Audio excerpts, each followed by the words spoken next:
I don't know whether to change that intro. It's a bit long now, isn't it? Yeah.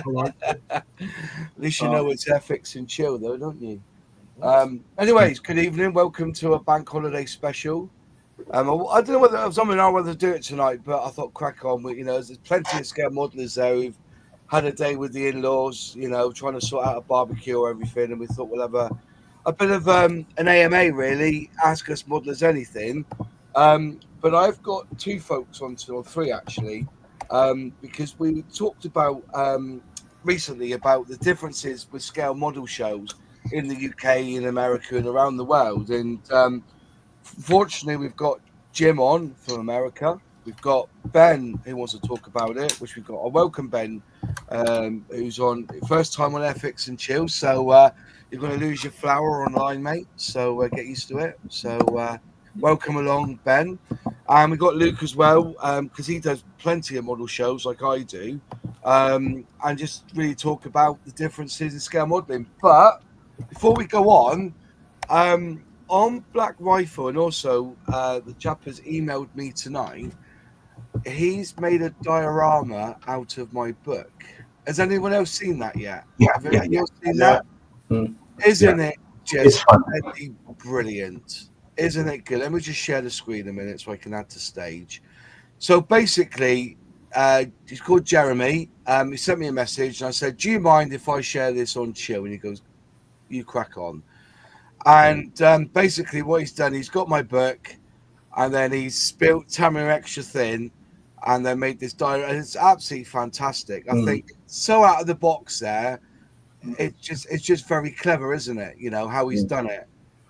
You've got the guys there. I presume they're clearing at Chernobyl, looking at the figures. Yeah, they're the deactivators from the Chernobyl ICM kit. Yeah. But I just want to give him a bit of kudos about it because I think it just looks bloody brilliant what he's done here. And also, my book is for sale on the Amazon website. There's a link in the description box below. Shameless plug. Shameless Worth reading too. Yeah, thank you very much. But yeah, I just thought there was just something I just want to put up there just to say, well done, mate. You really made my day anyway. I think it's just a very, very clever diorama, and hopefully I'll see this at model shows in the future, but yeah, fair play to him. And there's a close up there, and I said he's the figures themselves are just sublime, absolutely incredibly, really well painted. So yeah, thank you very much for doing that, mate, and definitely a fantastic diorama. Really, really good. Even got the Humbles acrylics in the background, So, but yeah, really, really good. So I thought I'd share that now. So we'll get that out of the way and then move on. So as I said, questions. We'll spend a bit of time talking about scale model shows first, and then so I just saw that little one there. Why should you never wear Russian underpants? Your Chernobyl will fall out. Very good. I like that. Very, very good. I like that. Very, very good. So yeah, we will. Me and James will go through and we will start the questions, and then we'll go back to them one by one. And again, super chats get priority over answering of questions.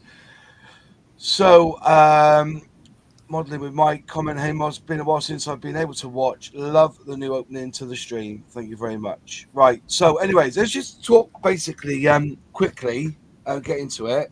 Scale model shows. Now in the UK, we have all up and down the country, scale model clubs kind of host their own show, and some have all of them have our displays.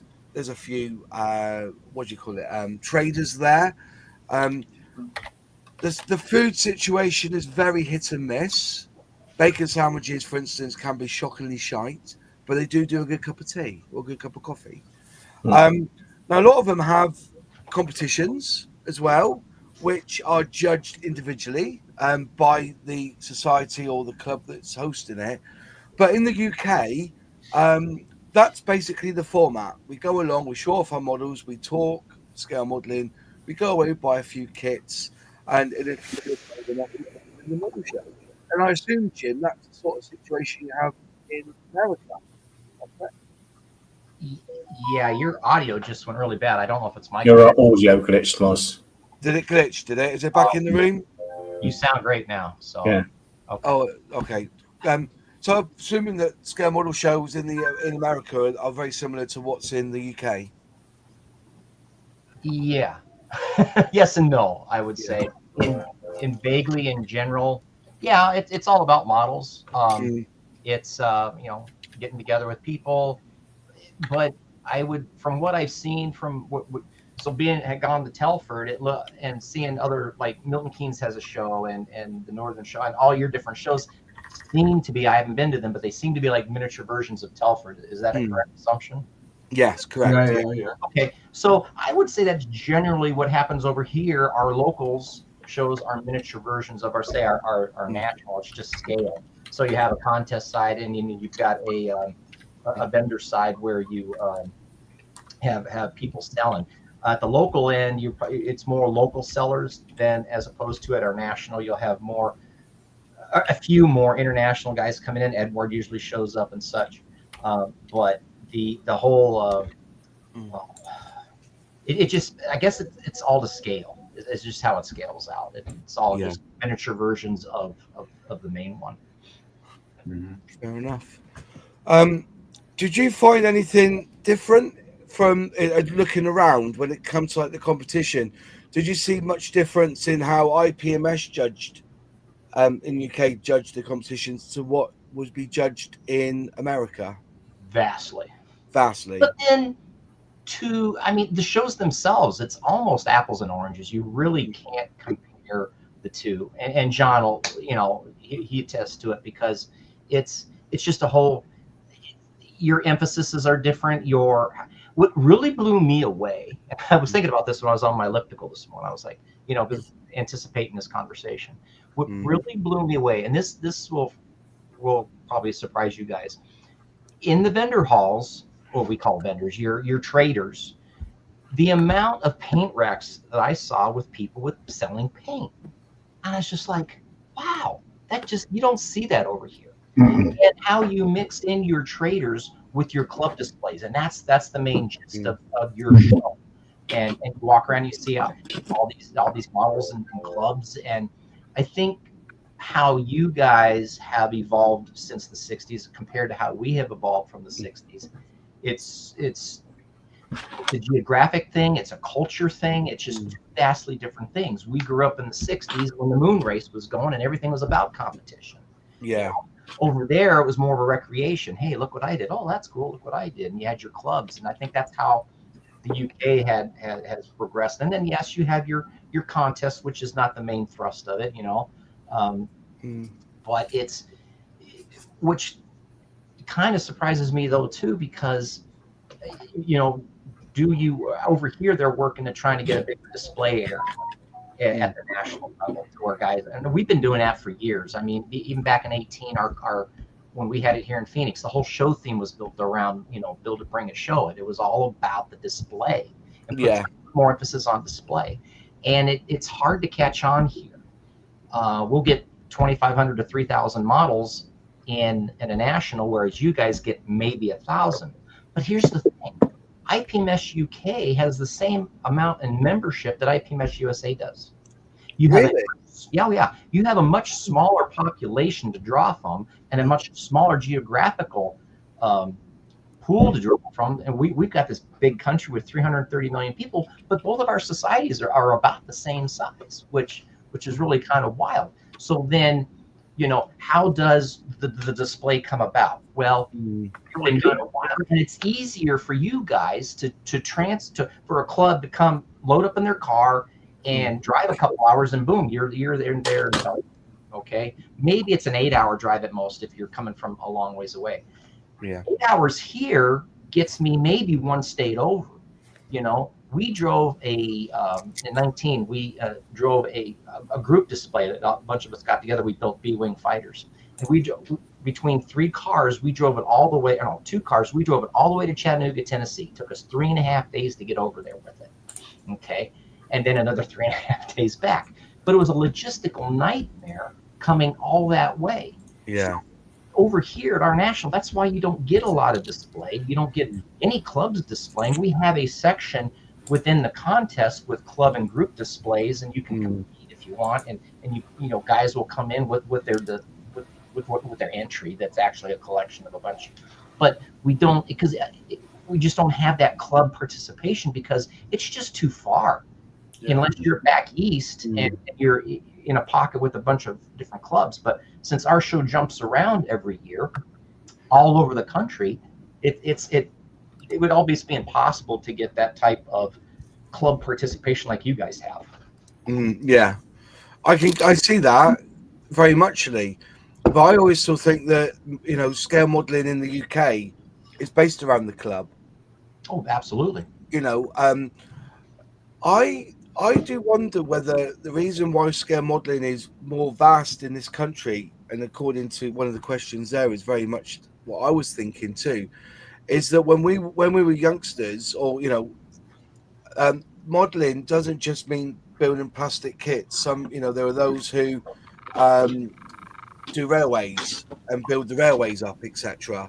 But they're more like diorama based. You know, you show me if you could get a pinch of a scale model builder and a railway enthusiast, scale model railway enthusiast, build a scene, you know, you have one of the greatest scenes, because when it comes to dioramas, railway guys are some of the best in the business. But I think that's what it's all about. You know, when hobbies here, it's all generally interlinked. We got the wargaming, train modeling, scale model building, even like the Meccano guys, Lego. That's basically what happens when we're growing up. Do you see what I mean? Do you have that sort of thing in America where you have this sort of... I see what you mean, and to James's question here, and John, feel free to jump in. Over here, yes, they're all kind of the same, but they don't talk to each other. Yeah. So model railroader guys will do their model railroading thing, and it's very similar to what we do, but we don't intermix. The wargaming guys, they'll go build, you know, buy their Warhammer Imperial Knight like I do because it looks cool. Yeah. But they will do it, but they're doing it for a different reason. They're model building and they're model painting and they're figure painting, but the end game is to play the game. Our end game is to build a piece. Yeah.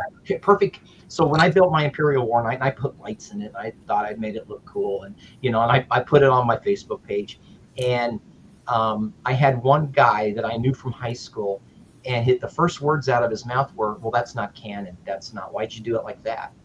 And I'm like, "Well, because I wanted to build that way," and I kind of like overstepped his line because he's all into the game and he gets something completely different out of that model kit than I do. So we have all different segments of society that don't really talk to each other because they have different end goals at the end of the day. Yeah, we see that a lot here with the car community. So I would say that the car building community is probably the biggest modeling community that we have, and those folks just do cars, you know, and or they just do muscle cars, or just do classic cars, so that kind of thing. And there's not a lot of crosstalk between genres. Yeah, I was going to say that. Is it more segregated then? Is it because when I just going back, when I look at the companies that are in the UK, I would say that the ones that we see on the shelf is mostly in the air.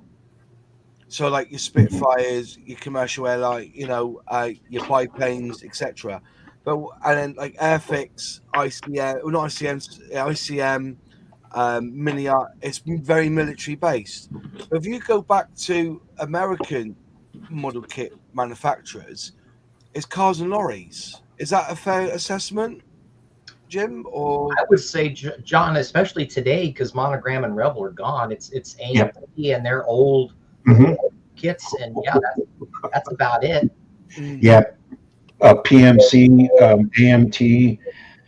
The Rebel that I see at my model shop, I'm on the East Coast. It's the Revell. It's their reboxings, right? So I mean, I haven't seen a monogram kit in 20, 30 years, right? And that's all there was monogram and Revell. But yeah, you're right. It's just like at my local hobby shop, we just have one. There's Tamiya, there's maybe a couple of Aoshima, and it's all AMT and PMC. Yeah. Wow. And they don't create new tooling either, do they? My gosh. But what's Some interesting of them just also is what John just brought up. We had an interesting statistic in our last local show that we had in February. For the first time ever, the car guys had the biggest amount of entries in their class than any other of the classes. They finally beat out aircraft, which Wow. and traditionally that's your biggest class within any contest. But also, to John's point, what John was saying, the car guys will also, and we have one here. The local club has nothing but a car modeling show. Yeah. It's very big over here, but car culture over here is very big. Yes. So I think, again, culturally, I think that's another reason or another thing, as opposed to just military modeling. Yeah, sure, you get the IPMS National, and it's got everything in it. But yeah, the car guys and the Gunpla guys now are, I mean, they're building that section within the National too, to try to bring the Gunpla guys in. But they do their own thing too, and they're just as happy, So it's IPMS is trying to include them, and they'll come a little bit, but it's more of like IPMS is trying to bring in the new blood, and they're like, well, okay, maybe, I don't know. But they're really into their own thing. So it's, it is what it is. And that's the thing I've always enjoyed about the IPM, our national over here, is you get other shows in Europe, and they're predominantly figure shows that they're trying to spread out, like SMC. I mean, they were predominantly a figure show, and now they're bringing in other genres. Okay, whereas at our national, we've always done that. And everything's had a place. We even have a class called miscellaneous for everything that doesn't fit anywhere else. It goes there, so it's anything and everything goes. We want everything to have a home there. So whereas you get these type specific shows that are more exclusive, and it's just like, I don't know. I'd rather see a little bit of everything than just one of something. Yeah. Because you go to us, do you see a lot of difference in different scale model shows with the amount of, what can I say, subject matter? For instance, the one model show I do enjoy going to is South Wales, and that's with the MAFA guys. Is it military? Yeah. Military Armored Fighting Vehicle Association. And a lot of that is military vehicles, not so much on the plane side. What about, because that's the thing. I'm just trying to think. It's that's the military armored. They've got their own faction, I should say. There's up and down the country, different branches. You've got the figure painters, which is like Bugle Corps, the model bust and everything. But there isn't like a society in the UK for, say, model Spitfires. We have I presume that's why they call them SIGs, isn't it? We have SIGs instead, don't we? I guess. Yeah. There you go. So really, MAFA is more of a SIG, really, a special interest group. Yeah, I mean, I think I just realized I worked that out myself, so don't worry about it. There's a massive cultural difference between the UK, the US, and Europe. So let's take those three continents. So North America, Europe, and then we're like a little rock in the sea just off the coast of Europe, basically. But there is a massive cultural difference. So naturally, the hobby, like Jim and John alluded to, car culture in the US is huge. Way bigger than it is in the UK or it is in Europe. It's massive. So naturally, the hobby will follow the culture. And the Americans are a very competitive culture in every area of life. Yeah. They are very competitive. Mm. In the UK, not so much. We don't have that competitive drive. So when our shows, yes, there is a contest, but it's almost secondary to the display, Mm. right? Whereas Yeah. in the US, it's absolutely the other way around. But like Jim said, geographically, it's much easier for us to attend. Like if I wanted to, for example, the Northern Model Show, which is in North Shields, I think, on Sunday coming, next Sunday. If I wanted to, that's a 3.5 hour drive. It is not 3.5 days. Yeah. So logistically, it's much easier for us. Like for example, as we're talking about going to the toy fair in January, we can drive there. Yeah.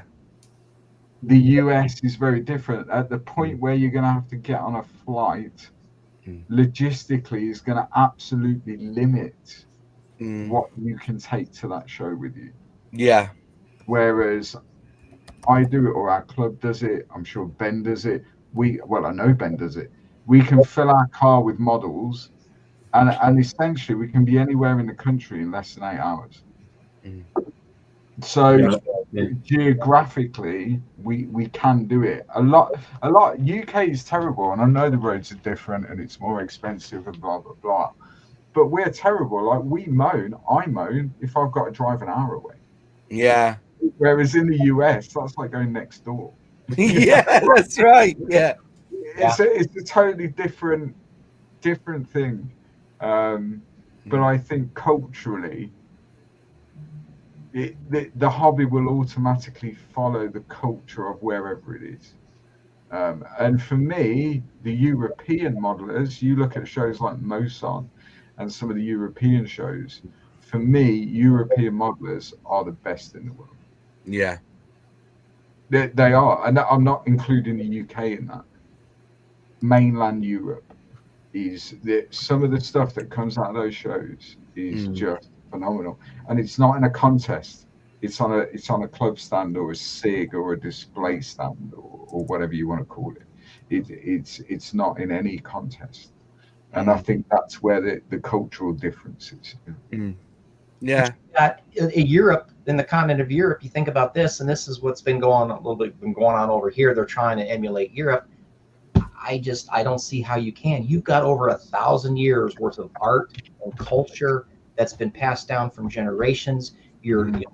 Okay, perfect example. Here I'm stuck in the desert in Arizona. I'll watch a Martin Kovac video, and he'll go out and he says, yeah, I just walked down to my local whatever and took a few pictures of moss growing up and studied that picture. Moss doesn't grow here, you know? And so he's able to draw on all of the things he has there. And he can go out to his front yard and get his yard materials. What do I have? I have rocks, and that's it, you know? So it just, and he probably could go across town and go into a museum that's loaded with it's just a thing there that's been there forever. Look at the architecture, the culture, the art, and everything that's been in Europe you don't have that here. We don't have old buildings here. I mean, are old to us. If a building's 150 years old, holy cow! You know, it's on a national registry of historical places or whatever. You would laugh. You would move into a home that's been built 150 years ago and consider it just broken in. Yeah. The house I'm looking to buy is older than that. Yeah. So there you go. Over here, I don't think there's a building in Arizona that's that old. If it is, they're excavating it, going, "Hey, look where the Hohokam Indians used to live." It's very different. Yeah, I totally get that because, like, you know, you wouldn't buy a Barrett home, would you? You know, the helicopter can fly around all it likes, but I wouldn't buy a Barrett home. Do you know what I mean? It's like, you know, this. I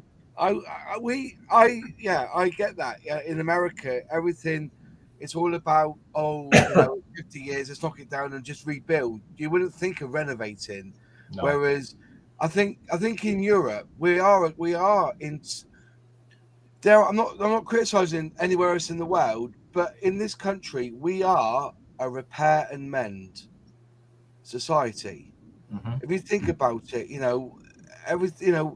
all the women have some sort of hobby, whether it's cross stitch or knitting. For some reason, women are getting back into crocheting and things like that. I've got friends doing it, at the moment, and Getting socks darned. sock stands, men, it's better, men than throw away. But yeah, that's part of it. We get pissed off in this country Yep. that we now have to take our lorries back to main dealer to turn the oil light off for service. You can't get an independent mechanic to turn off that fucking service light.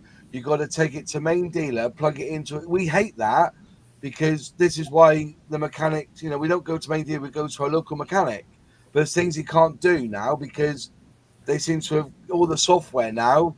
Mind you, Snap-on are pretty good at bringing out a fix for it, and they could put a bit of masking tape over it, a bit of electric black tape over it. You can't see it behind the dashboard, There's a lot of that, I think, and some of the manufacturers are beginning to understand that they can't treat their customers like a little pot of gold, and there's a growing trend in that marketplace now for what you would call independent specialist dealers. I take my car to an independent specialist dealer, and the service history gets recorded on that manufacturer's database, so they access that directly.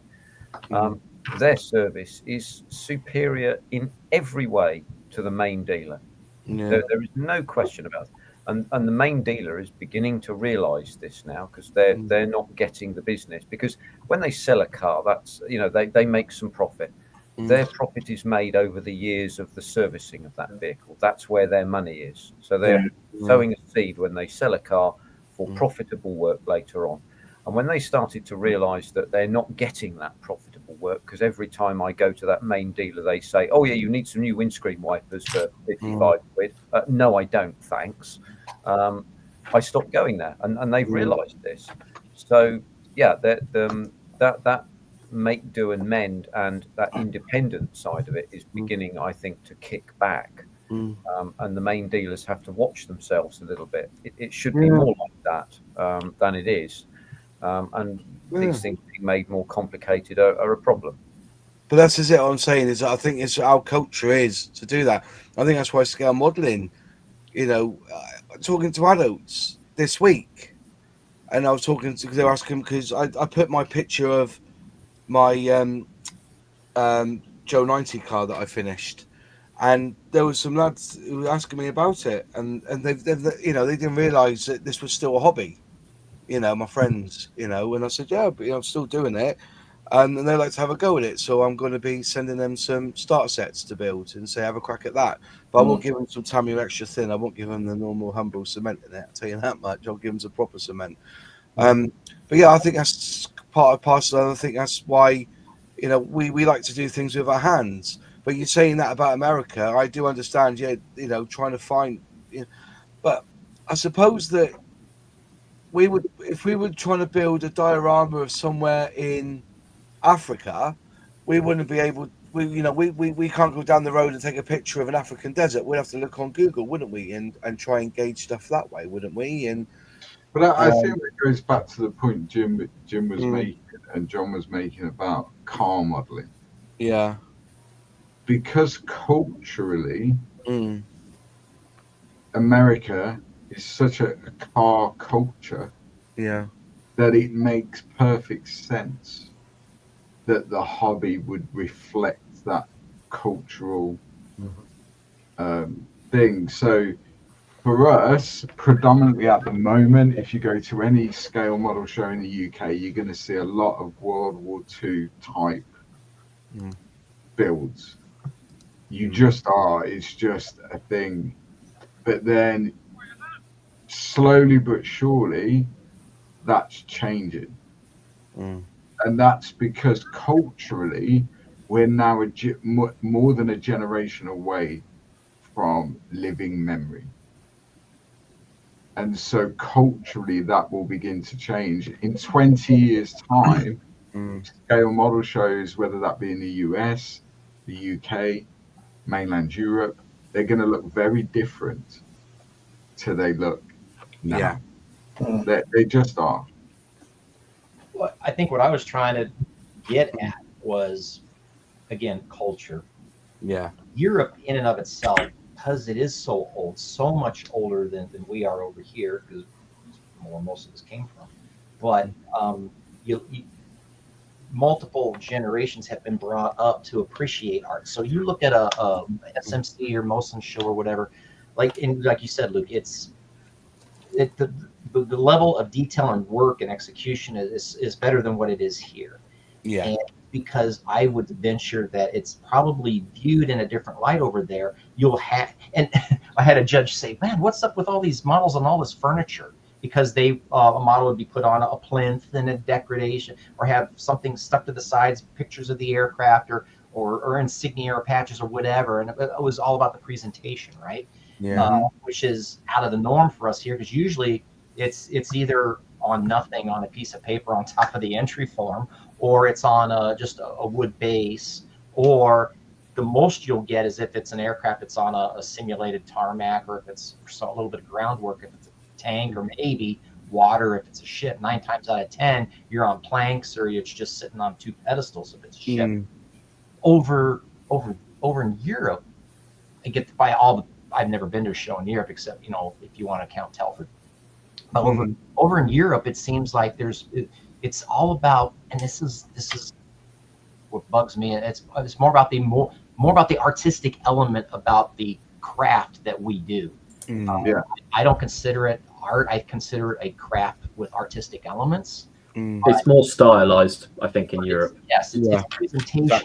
It's okay. Here's this base, and the base flows into the groundwork, and the groundwork flows into the piece, and then there's a lot more emphasis on diorama, and then like with SMC, it's a figure. So you're going to see a ton of figures. You're going to see a ton of dioramas with figures. It's more figure centric.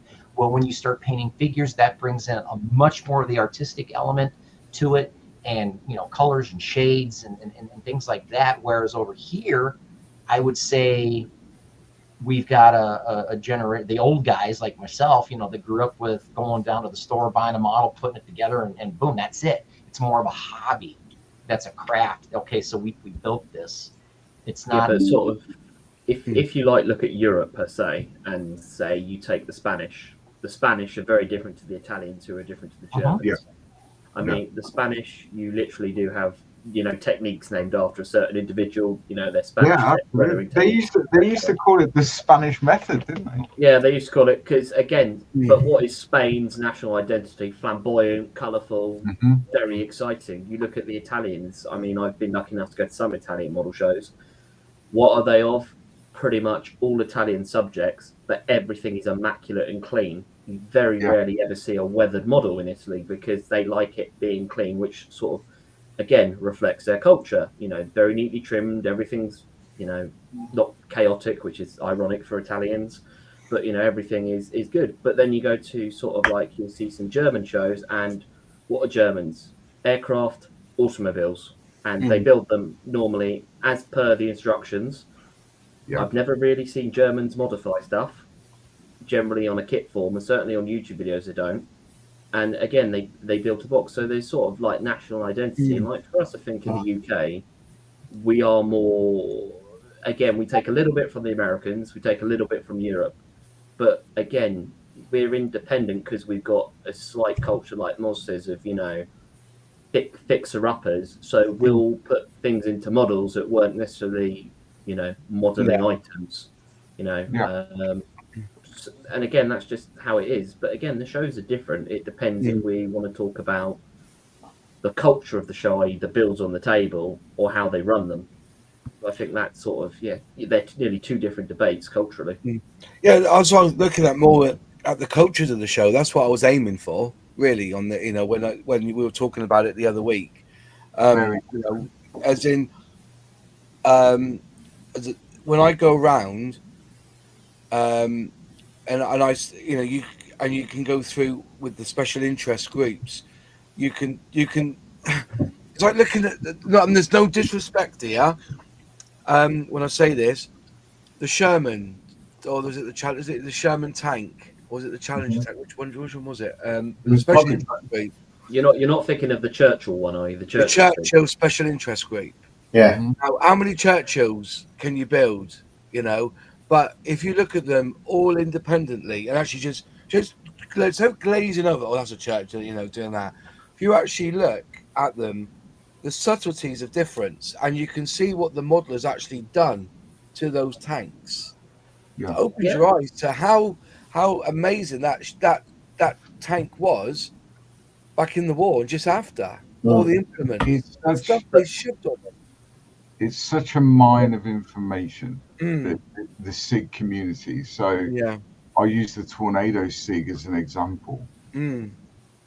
If you want to know anything at all about the Tornado, they're the people to ask because they know their subject matter so well.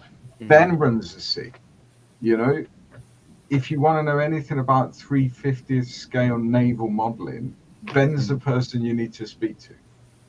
Do you know what I mean? Because he knows the subject. Yeah. Whereas, for example, our club, what we try and do at each show we attend is we try and encompass pretty much every different genre of scale modeling on one display. That's what we try and do. We don't always get there, but we try and do that. But there's no point asking us about, there might be a Tornado on the table, but there's no point asking us about the intricacies of the Tornado because we don't know. You know, we're scale modelers. We're not that much into a particular subject. But if I'm going to build a Tornado, then the first people I'm going to speak to is people from the Tornado SIG because they're going to know everything there is to know about that aircraft. And there is that point on that because if I remember right, when I was signing up to do the SIG, I'm pretty certain IPMS stipulates it's got to be educational in some form.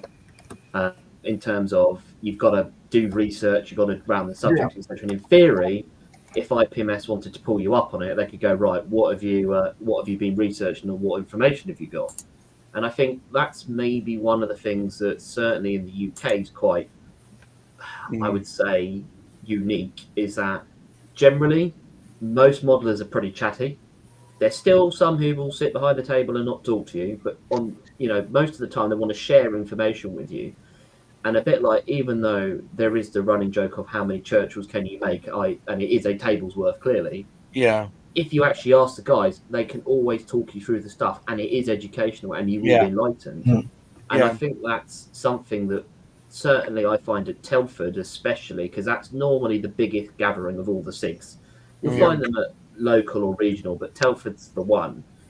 You could spend probably at least one of the whole days, if not nearly both, just going round. And if you had any questions, like Luke says about Tornado, Harrier, whatever, you can talk to them. And I think it's a little bit of a thing that maybe the hobby overall has lost, is that educational benefit of, it's very good for that. I mean, blending the modern culture that we now live in with essentially what is quite an old school hobby. Scale modeling is quite an old hobby, but like you do, Ben, you've cracked that because next to every ship on your SIG there's a QR code.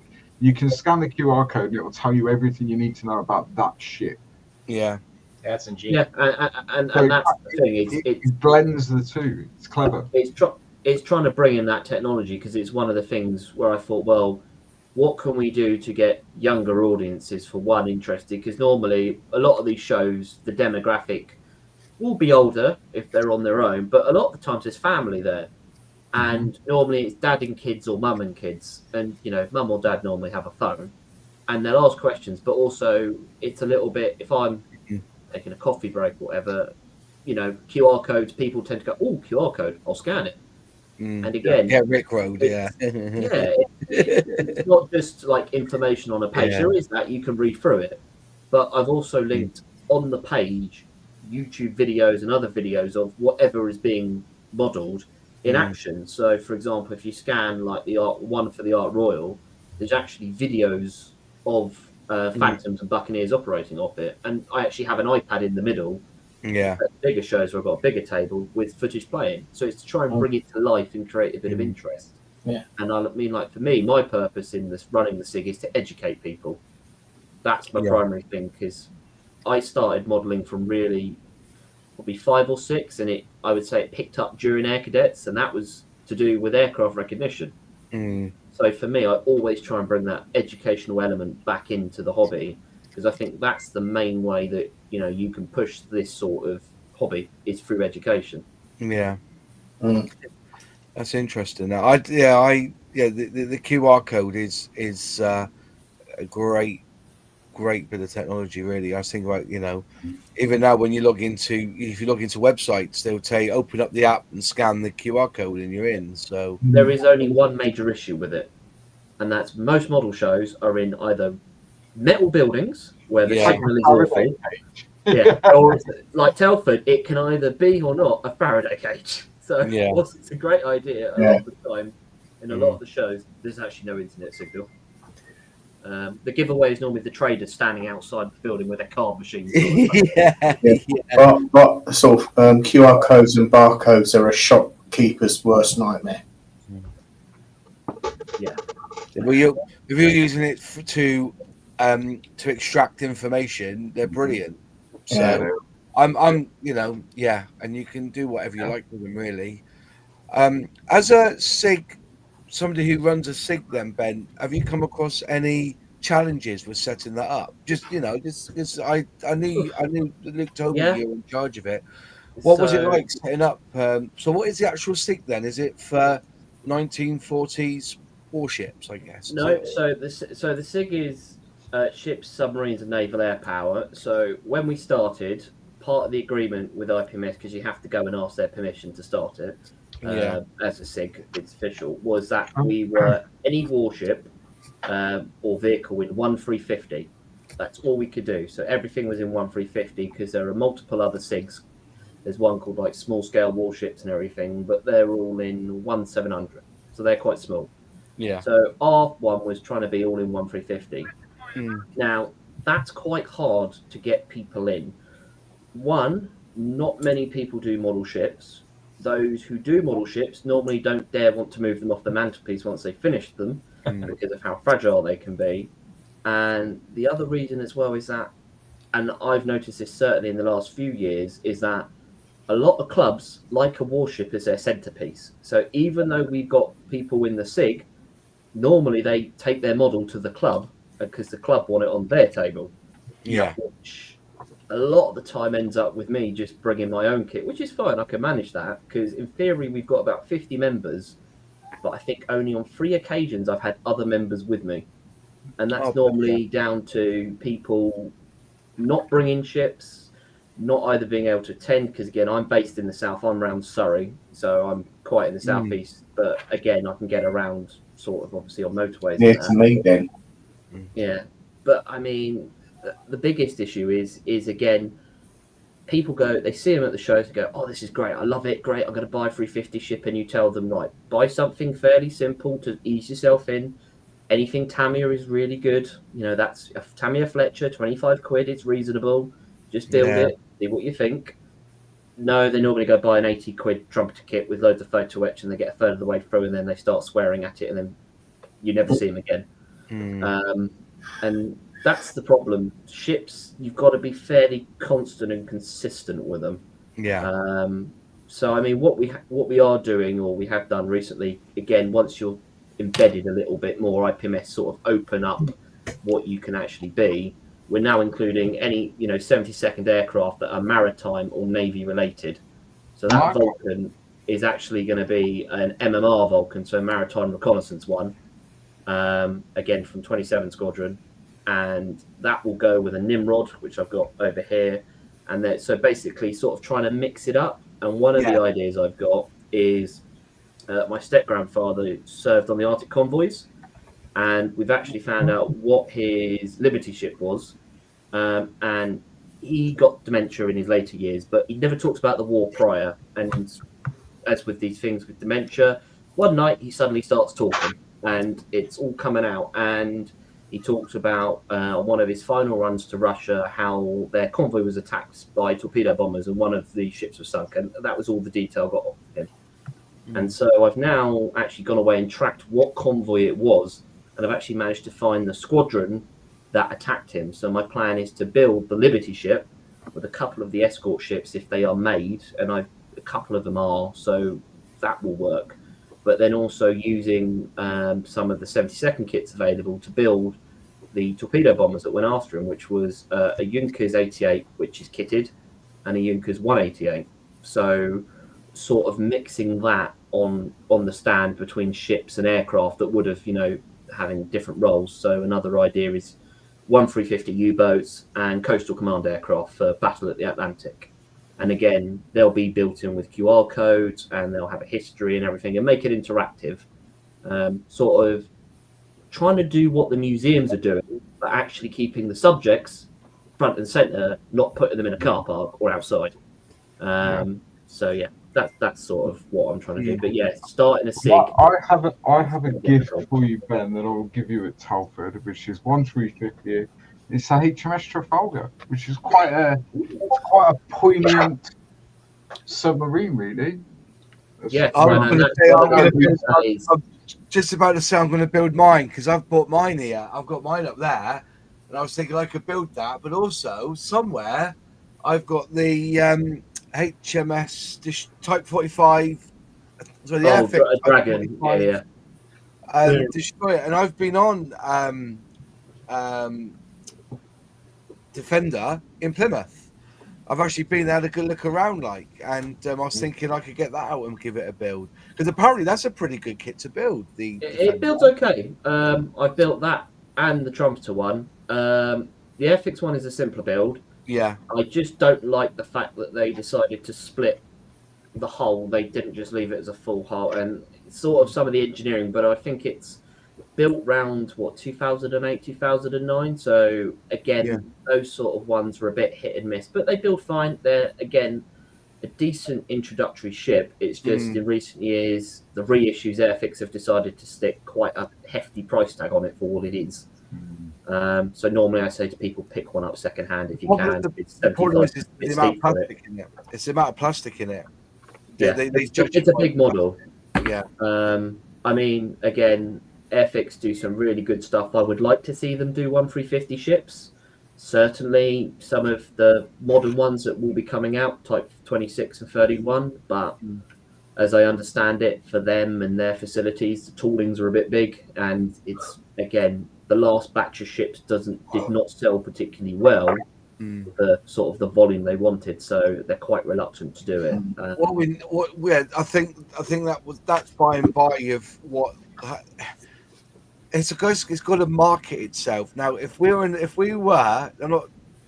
something happened to a Type 45 that was in the news and everything, and people actually realise that we do have it, because a lot of people don't know of the Type 45. They don't know. They've heard of the submarines because of all the demonstrations that were put towards it back in the day when they first had them. Our nuclear deterrent. And the fact that there was a big war between Faslane and Devonport who was going to do the refits. It was all over the news, so we know about those. But you ask anybody about the Type 45, where's that? Or HMS Defender, that's linked with nobody knows that. No, the most recent news articles have been to do with Yemen in the Middle East and that, and sort of protecting the shipping lanes from the Houthis, and this year they've got carrier strike group. But I mean, I work in and around naval settings, and even some people I know who work, we've got a view of these things, couldn't tell you what they were. So there is that general bit of knowledge that's, not great. But I mean, if Airfix were, because the problem is, I think what Airfix has in the back of their mind, anything they do, a certain Chinese brand will come in and steamroll very quickly, and they'll just keep producing them. Because obviously there is a rival Type 45 on the market, Trumpeter's one. But I mean, if they were to do Type 31, Type 26, these ones that BAE Systems are currently building, they'll be smaller as well, aren't they? They are smaller, yeah. So they're frigates. They're not quite as big. They're still big. They're bigger than Type 23, but again, they're quite modular. They're very square. They're not. There's not many. they're quite hard edges, which again, for a tooling sense, would build like a Type 45, quite slab-sided, quite easy, lots of, places where you could hide weld lines effectively. So, but the one at the moment, and I know that I've heard it said in, I think it's either on an Airfix Live, or I've heard it said that when we've been around Dale, that Pramjit would like to, don't quote me on this, but I'm sure he said that he would like to do the new aircraft carriers. Yeah, the Queen Elizabeth, Prince of Wales. And they said that they can't justify it because it's unjust. But that will be the sort of kit that, because Pramjit is a boat builder, isn't he? That's what he is. Yeah, which I was quite surprised by when I was at the Pontos stand a few years ago, and then Pramjit's standing next to me buying ship things, and I'm like going, "You work what?" And he's like, "Yeah, I build ships." And it's like, it obviously is not common knowledge. Yeah, so couldn't you go back to the old 1/600 scale to build that kit?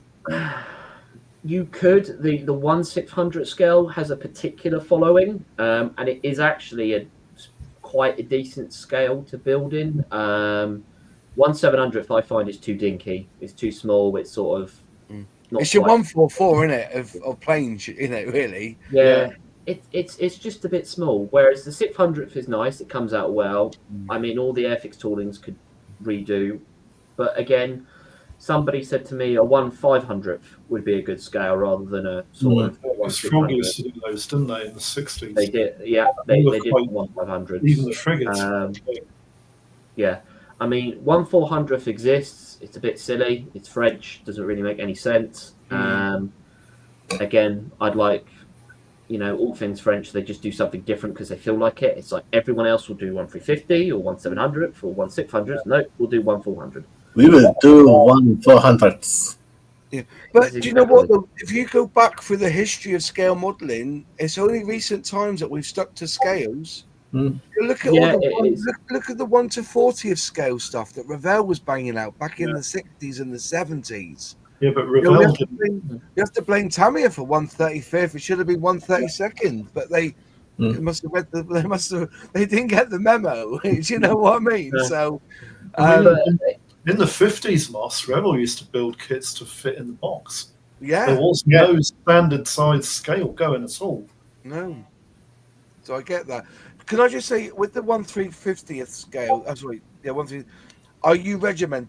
Is it regimented that you've got to stick to that scale for so for the ships, it's got to be 1/350 only. For the aircraft, 72nd or 1/144 for like the larger maritime ones, because some of the subjects aren't available yet in 72nd.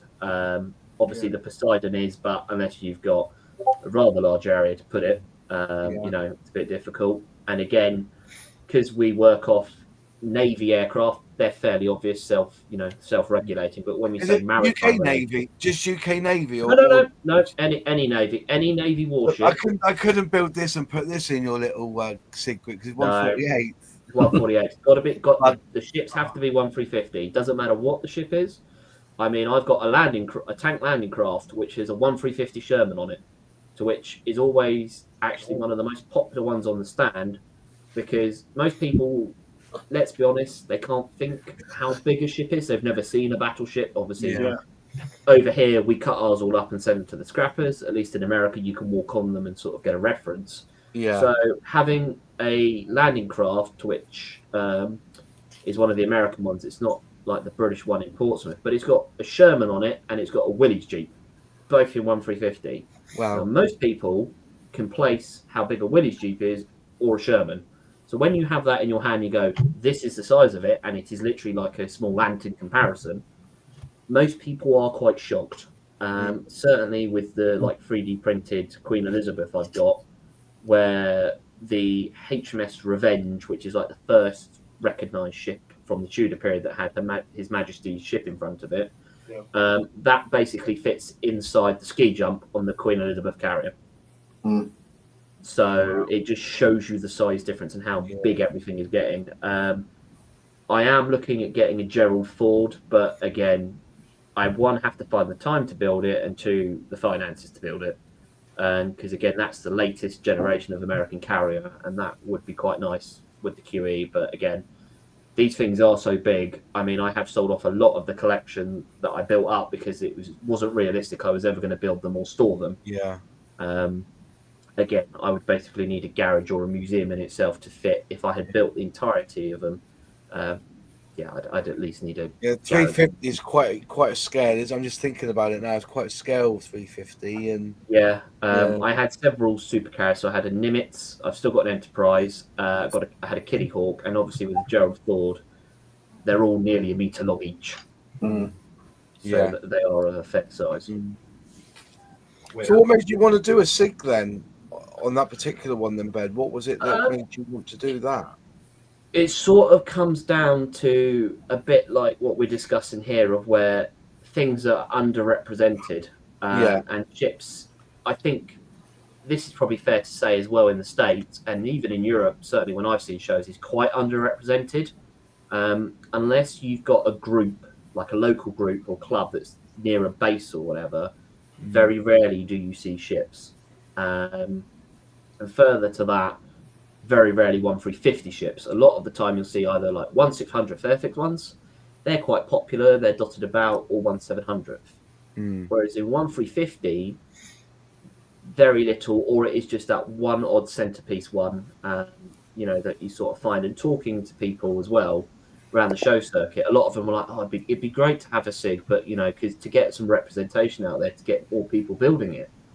And one of the sort of weird reasons that I also decided to start it is a lot of the time when I went to shows, a lot of traders would never carry any 1-350 ships ever. They wouldn't have any because, again, no one was buying or building them. And I've done this probably for about, I think it's 3 years now. And when I go to shows now, a lot of the traders are carrying 1-350 ships. And the one who's like really, who keeps at least 5 or 6 or 7 sometimes his models for sale, sort of when I'm at a show, he seems to carry a lot of them. And that has increased. And generally, again, I think more people are getting into 350 ships, but they're picking and choosing what they're building because of the size. And it's such an investment of time. And money. So I'm probably about 2/3-ish through the 350 at Bismarck, but with every bit of photo etch, wooden decks, everything. And I've been on that pretty much solidly now for 6 months. Yeah, if you're doing museum level, the way through. Whereas I knocked out the Trafalgar, although it needs a bit of weathering and stuff, in less than a week. Yeah, I mean, so it's there is that balance. I mean, submarines are great if you want to just simply try your hand at ships. Submarines are probably the best and cheapest and most effective way of doing it. They are literally a tube you paint black, and then you can basically weather it. You paint it. Well, they just can't. I mean, it's unless you're doing one. I can't remember what film it was, but where they painted the American submarine pink. Generally they are black. They're fairly boring. There's not much to it. But you can Operation Petticoat you're thinking of. That's one, yeah, Operation Petticoat. To which you can weather to your heart's content. And I've got, for example, me, I love building them, I love painting them, but I hate weathering them. It's not my expertise, I don't like them. But I have a friend in Portsmouth.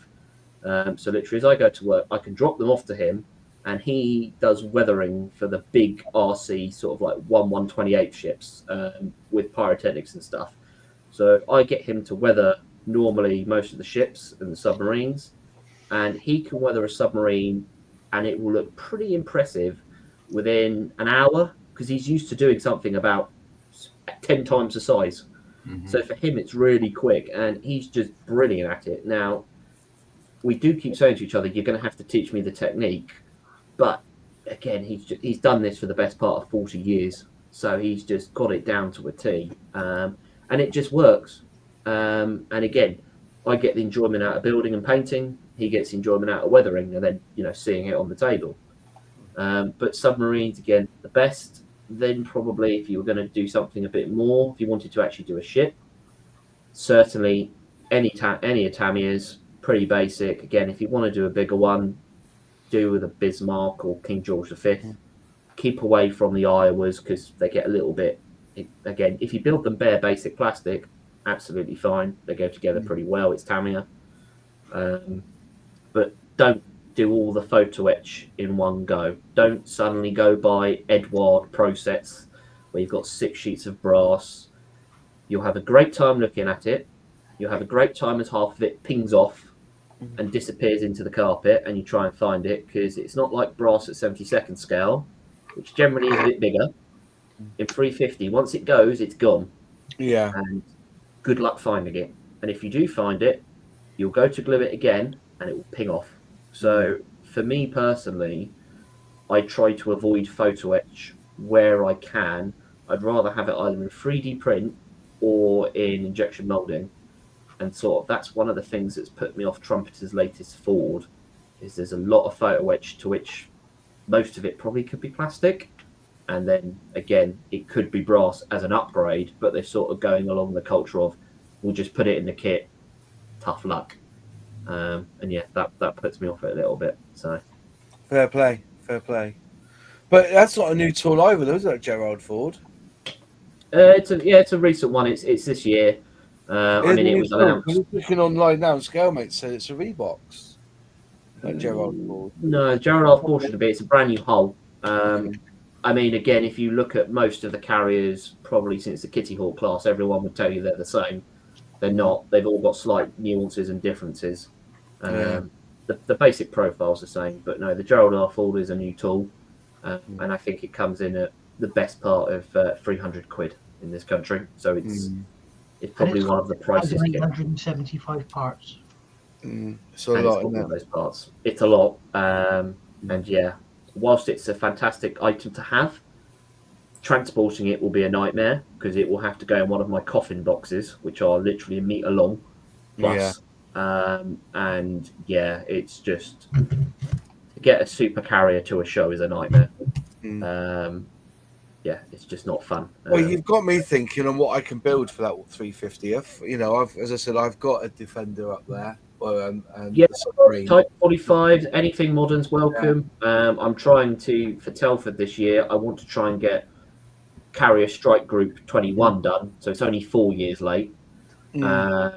So that will be 2 Type 23s, 2 Type 45s, a Queen Elizabeth, which is already done. I managed to finally get an Everton, which is a Dutch frigate. I've got an Arleigh to do, and then I think someone does a 3D printed tide spring, so a tender refueler basically. So that's bad. But yeah, anything's welcome pretty much. And again, you can find the group by typing just Snapsig in to Google, and I think the website's snapsig.com from memory. I'll put it in the comments, mate, and I'll highlight it if you can, and I'll do that for you. I'll have a look.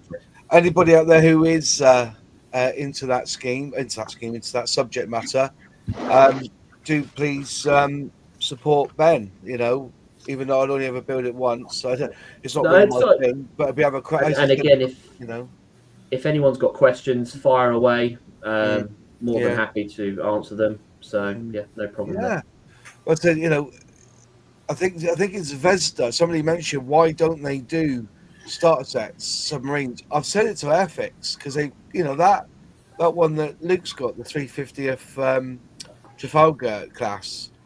It is a piece of piss. Right, it's not 2 halves stuck together. It's 3 pieces. You know what I mean? But with a Connie Tower and everything. But they would be brilliant starter sets. But when they've released them as a gift set, they haven't sold very well. As I said, it is what it is. But if you want to build some, dare I say it, the only ones I know that are starter sets or gift set wise are Zvezda. They've released a few Russian submarines. I think this is the Kursk. They did it as a starter set. They've done quite a few, and even their standard boxings, they're very, very simple. They're very easy to do. And again, if you want Soviet era or even Russian Yeah, subs. it's not Russian, it's Soviet, isn't it, Cask? Isn't it? It isn't Yeah. Soviet, isn't it? So, Oh, that's there you go. That's a Delta 4. It is. I've got one of those. Yeah, Luke's got one there. Let me just bang you up, Luke, bigger so we can see it. Yeah. So, yeah.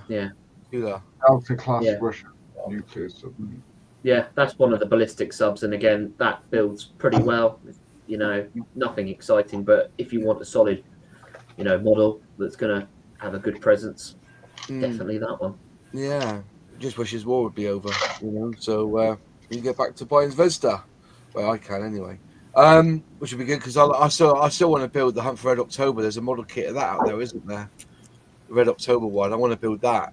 That's one of my favourite films. I think you can build, because remember, it's a type. Is it a Typhoon or is it? Typhoon class. Yeah, if it's Typhoon, you can build the Hobby Boss one.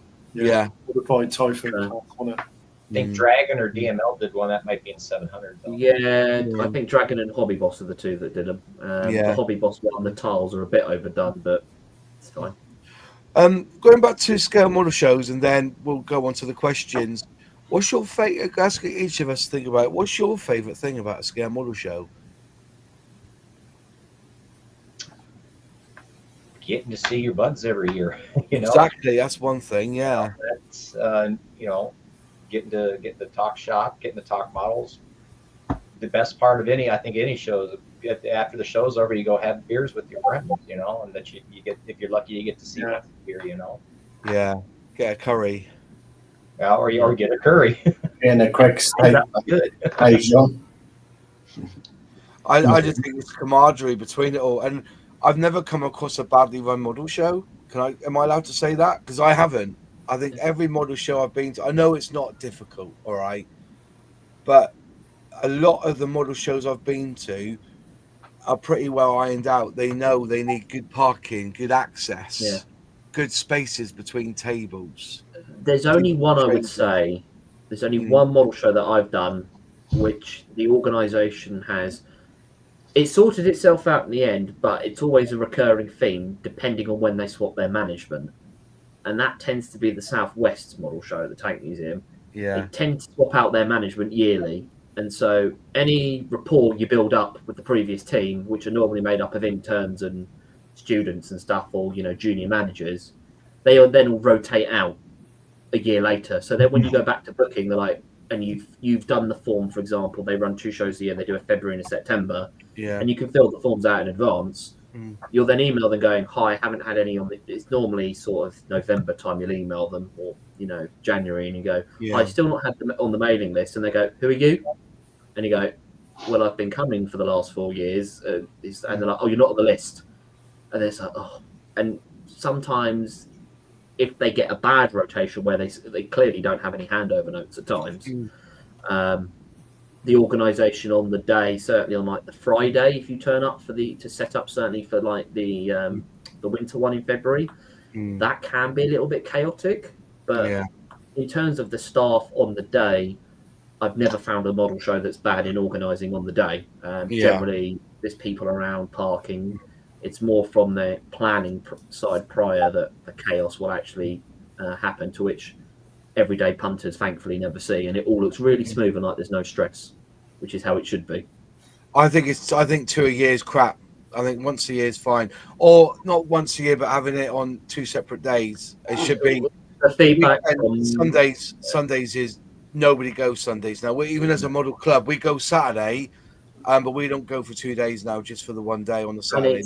And it's again one of the things that I find very interesting. Sort of like you say, the Tank Museum continue to do 2, even though everybody tells them to do 1. Yeah. Whereas the trend, and again, this is probably even a cultural difference between us and America. Ours tend to be single day shows unless it's sort of like the big national. Whereas maybe in America, because of the distance, maybe you have multi-day shows. I seem to see a bit more appearing here and there. They're starting. Typically, our national starts on Wednesday afternoon and is done Saturday night. Okay. Yeah. Our local shows are typically an all-day Saturday affair. Occasionally, you'll get some, maybe of the larger ones tend to be, or if it's what we call a regional, where it's the regional convention for that region. We have 10 different regions across the country. That may be a 2-day show, a Saturday and a Sunday. So and there's private independent shows out there too, but it's it tends to, for the most part, our local show's a 1-day show. Yeah. Just for costs, you can draw for 1 day, but drawing enough for 2 days, you hope to draw enough for 1 day to maybe support 2 days. It just, you'd have a hard time supporting 2 days here. Yeah. I will say that, when it comes to model shows should be on a Sunday, not a Saturday. So Salisbury, you picked the wrong day. Just letting you know that, Salisbury, because I can't do Saturdays. I'm Plymouth as well. They put theirs on Saturday. Is it? I thought it was Sunday. I'm glad you've reminded me. I was going to that or Tangmere. Salisbury's on a Saturday, and I can't do it because I've got a wedding to host, so I can't be doing Saturday. It just annoys me when they do a Saturday one. Sunday is the perfect day for a scale model show, because for me, sort your kids out Saturday, do what they want Saturday, then us lads can go off on a Sunday, and everything's on a Sunday. Formula One's on a Sunday, isn't it? You know what I mean? Saturday. Yeah, but then for me, I appreciate it then being, on a Saturday, because on Sunday I will be watching the motorsport religiously. So to that extent, because again, is that something different maybe to the US? Do you sort of? Yeah, typically over here, your model shows are going to be on a Saturday. Yep. Just because if you have to drive any kind of distance, you get there within, and then you're home, and then you have another day to get yourself together to go off to work Monday. You have a show on Sunday, and then you have any distance to drive home. Now you're getting home 10, 11 o'clock at night, and then you got to turn around and get back up to work the next morning. That's not such a popular thing. Yeah, it's just one of them. I'm just saying, when it comes to Saturdays, and for me Sundays is better. And we live in a society now where Saturdays is a working day, where Sundays is still looked at as your rest day for a lot of us. The amount of people I talk to say, "Oh yeah, but I got to work Saturday mornings." It just, think of that. That's the way it is. It's and for me, Sundays is a good day. And if they host it on a Saturday, unfortunately, I if I haven't got anything going on the Saturday, I can go. But normally it's a no-go for me. So Salisbury this weekend, which I was planning on going to because I thought it was a Sunday, unfortunately it's a Saturday. And when it's Bovington, I can do Saturday to go up there and just spend a few hours there, but because in the winter one, because I don't get many gigs in February really. But on the Sunday, because the people who do go on the Saturday have already picked up all the bargains from the traders, and there's not a lot there to buy now because all the good stuff's gone. So unfortunately, but yeah, Commandery. Anyway, Nigel, hello, Nigel, mate. You enjoy a model show, don't you, mate? You love a model show, don't you? I do, as long as I don't have to drive too far. Yeah. You want to build that Gerald Ford then for Ben Sig then? Is that your challenge now? I've got the hangar deck on the way for 3D Wild.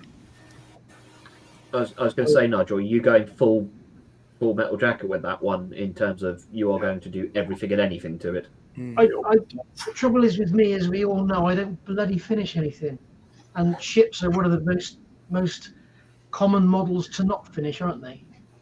Well, I have where is it? I have 2 examples of 2 King George V's that are still not finished, which are still, well, they're probably 90% done, and all I've got to do is basically put some railings on and some markings, and that's it. But they've sat there since Telford. So again, I think the beauty of Gerald R. Ford, once you've done the hull and the hangar deck, there's not really a lot else. I mean, the superstructure is fairly simple. It has its, sea whips and everything around it. But there's Enterprise. The camera. Yeah, so that's Enterprise. So I've had this since 1995 at least. no. Jim, don't worry. You're building ships quicker than we build our actual ships, so it's fine. Yeah. Probably better than we build our actual ships as well. Yeah. Not that we use British still, we use French and Swedish still, it turns out. But anyway. And don't mention the prop shafts. Yep. Yeah, I know about those prop shafts, and I know what happened to said prop shaft. And Depends on where you are in the summer. Here, we're just the opposite. Summer's our build time because it's too flipping hot out to do anything else. Yeah. Guys, it's just the opposite. Mm. Now you can come out and get in your enjoy the. well, ours is always to do with, and again, this might even build in culturally to the shows. Like I've noticed, or I feel certainly in the last few years, or it may be because I'm attending more, there seems to be more shows about, and they don't all seem to be in winter now. They seem to be spread out a bit more throughout the year.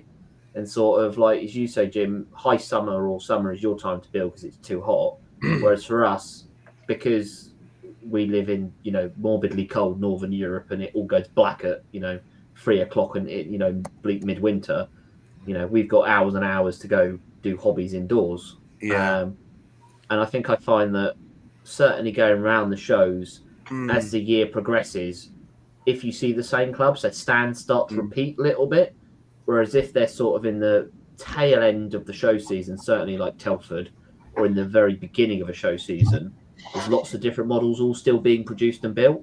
And then, through the summer, then they start to get a bit repeat same because I think people go on holiday, people have, the kids about. And I know this week it's half term. So I know a lot of people, are dealing with small children running around the house rather than building. I think that's why I enjoy South Wales, because it's like the first one on the calendar. I think it's like end of January for a model show. We've just got through Christmas and our wallets are pretty much empty, and and seeing that January is like a 42-day month for some reason, and then you get your payday on the 28th of January after being broke for 42 days, hence the longest month of the year. And you go to a model show, it's great because you've had the winter and when it's pissing down the rain, so you're running in and out with your models trying not to get them wet, and it's a great little model show. It's like the first the first of the year, and because it's paydays just come back, so it's great onto it. It's great. I love it. So would you say Bolton sort of? I mean, for me normally, I've never been to Bolton. I've always wanted to go, but that seems to sort of be the start of the show season. That's that's the big show that gets advertised because that's another problem, that's like normally sort of mid-January. But that to me is like the start of the show season. Once Bolton's going, it's suddenly a quick succession of shows. But I mean, I don't know if you guys agree, but in the UK, I don't think a lot of model shows, certainly those probably below regional level, maybe the smaller shows. So I used to help run one.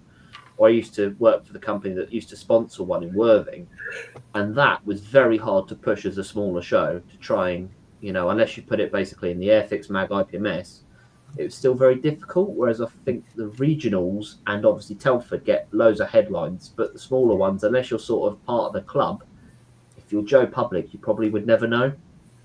Yeah, I think that's definitely a thing, and I think a lot of clubs, they'll be invited to attend these smaller shows, but if that club's got to put all their stuff in a vehicle, couple of vehicles, travel 3.5 hours each way for a footfall of 100 people, a lot of the time they won't bother, and that's unfortunately that will be the demise of these smaller shows, because they won't be not only very well attended by the public, but they won't be very well attended by clubs. So I think it's imperative, if you can support these smaller shows, it's so important, because otherwise they'll fizzle out, they'll disappear. The trouble is with that though, Luke, and I've had the same, and I'm not going to mention any names. I went to a show last year where I drove probably 75 miles to get there. Part paid, I don't know, £5, £6, £7 whatever to get in, and it probably took about 10 minutes to walk around. Yeah. To see a load of stuff I've seen everywhere else. Yeah, and but that's always going to be the issue now. Certainly, there's one trader there. There's nobody selling paints or accessories. It's And like, that's always going to be the issue now with yeah, the inventors, I'd or love the to. advent, I should say, Why should I? You know, of social media.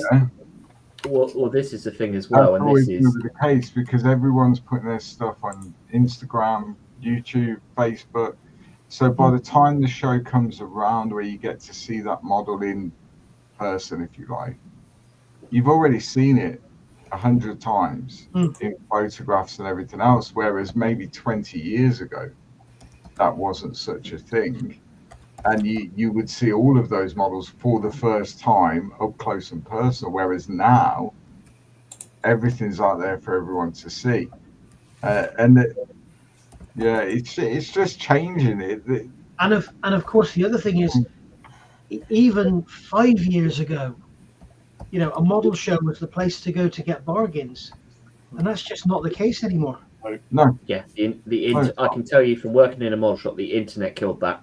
The sort of all the low cheap imports you get from China, or you basically what used to be a model show price is now available constantly, and there just is not the margins to then offer that. That's why a lot of for traders or vendors, as they're known in the US, the overheads of them attending the model show, because they've got to pay their staff first of all.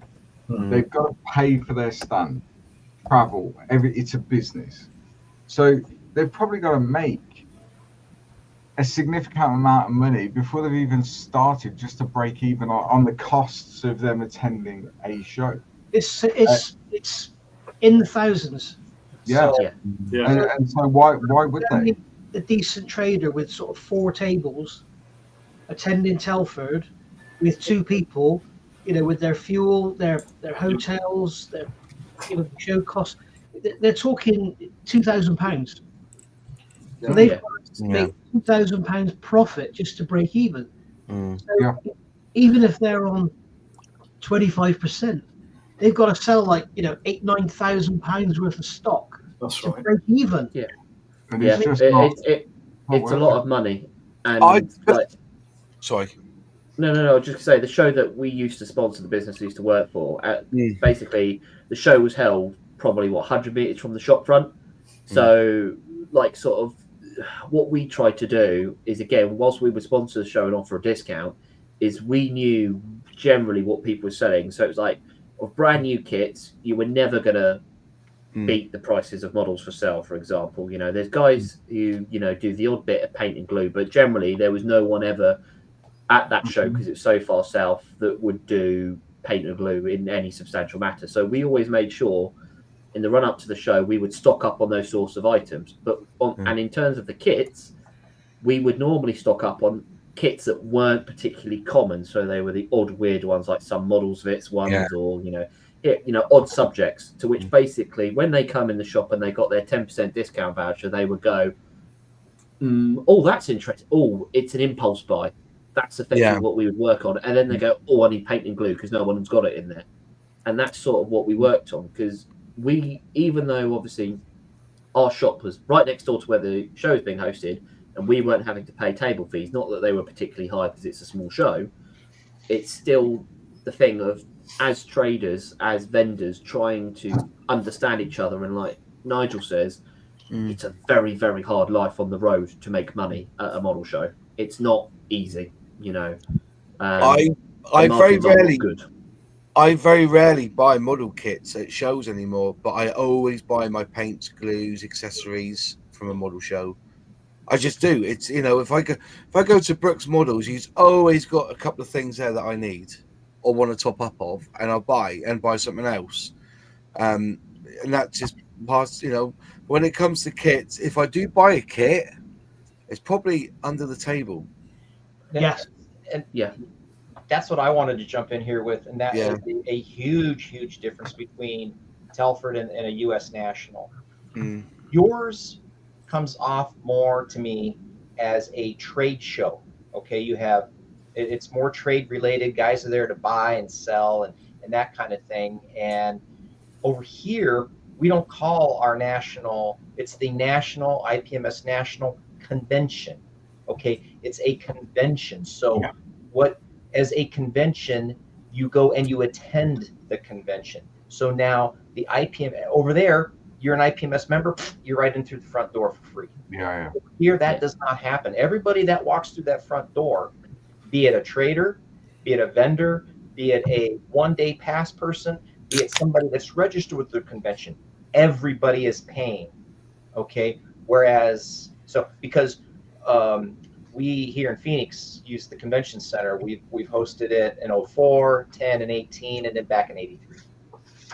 That's $100,000 plus expense for 4 days, and that's a discount for our convention center.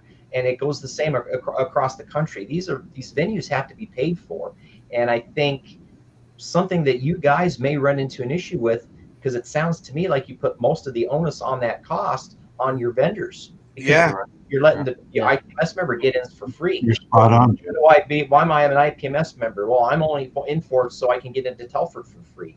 And I really think that's unfortunate, because at some point in time, the vendors, and I know there are some vendors over there that said it's simply not worth our time and effort. We don't make any money. So therefore, at some point in time, the membership at IPMS UK is going to have to step up and say, hey, if we want to keep this going, we're going to have to start going up. That's already a big debate, Jim. That's a big debate. You've got traders moaning at the size of other traders of how much retail space, floor space they have. They're not coming back next year because such and such have got a bigger space than them and are undercutting them.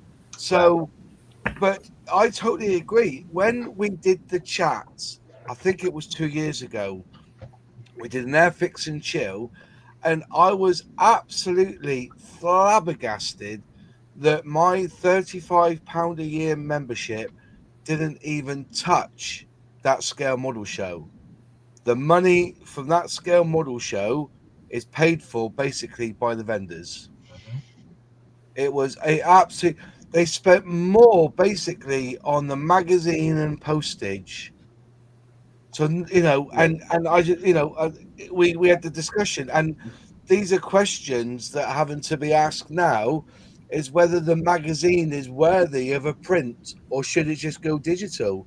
These are age-old debates. Yeah. And they, unfortunately, I don't know why. I don't understand it. And you hear the same arguments across the globe from people in this hobby.